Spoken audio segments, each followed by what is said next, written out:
ازيكم حبايبي؟ عاملين ايه؟ اخباركم ايه؟ عاملين ايه في الحر اللي احنا فيه ده؟ بص، الحاجات دي بقى هنعمل منها احلى اكله. بطاطس، طماطم، بصل، فراخ. هنعمل شويه بطاطس بالفراخ او صينيه بطاطس بالفراخ في الحر ده. كل ما اجيب بطاطس الاقيها تبوظ. قلت لها لا بقى، تعالي اعملك صينيه هتطلع معانا احلى صينيه. الف هنا وشفا عليكم.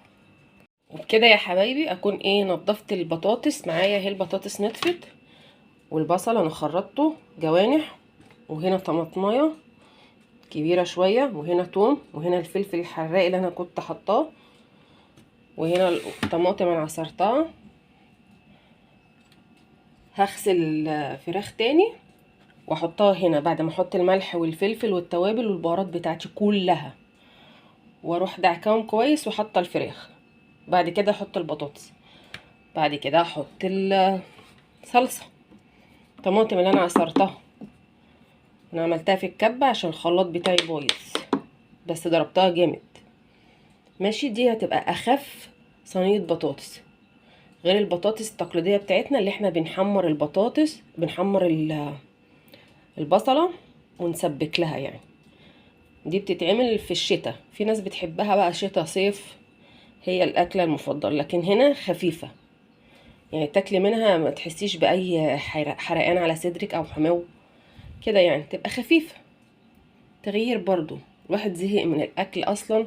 الحر ما بيخليش حد ياكل، عايز سوائل وعصير، حاجات اللي هي السهله. كريبات بقى، الحاجات اللي من بره اللي ملهاش اي تلاتة لازمه. طب وليه؟ ما احنا نعمل حاجه نظيفه في البيت اهي، ومش مكلفه برضو، سهله وبسيطه، وتبقى في اكله في البيت وريحه البيت كده يبقى مليان خير وحب. تعالي بقى نحط كل المكونات دي على بعض اوريها لكم في الاخر هتطلع ايه، صينيه بطاطس ولا صينيه ايه. في حاجة انا عايزاكم، ليه التفاعل ما بقاش كتير يعني؟ انا عايزة اللايكات كتير والتفاعل، شجعوني يا جماعة. ماشي، انا بقدم محتوى بسيط وسهل، بس يعني يا ريت تدعموني وتشجعوني، يعني اسهل حاجة انا اقدر اعملها، ما اعرفش اعمل حاجة تانية غير كده يعني. ماشي حبايبي، جزاكم الله خير.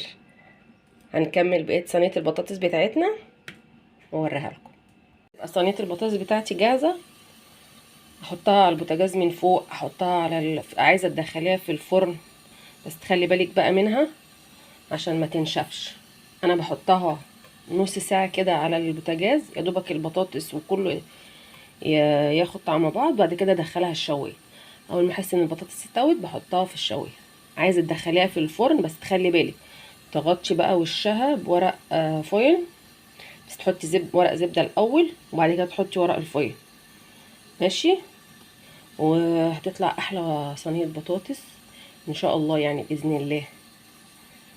حبايب ام امير يا عسل، يلا بينا يلا بينا حبايبي. تكون صينيه البطاطس اللي احنا عملناها استوت. بصي انا عاملاها من على البوتاجاز من فوق، على عيون البوتاجاز لغايه لما استوت.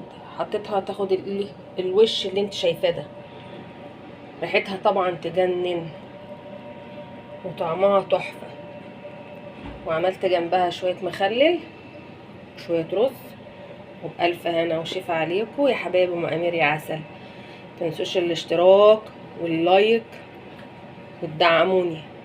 ماشي حبايب ام امير يا عسل، عشان يوصلك كل جديد، وتشارك الفيديو مع اصحابك وقرايبك وحبايبك.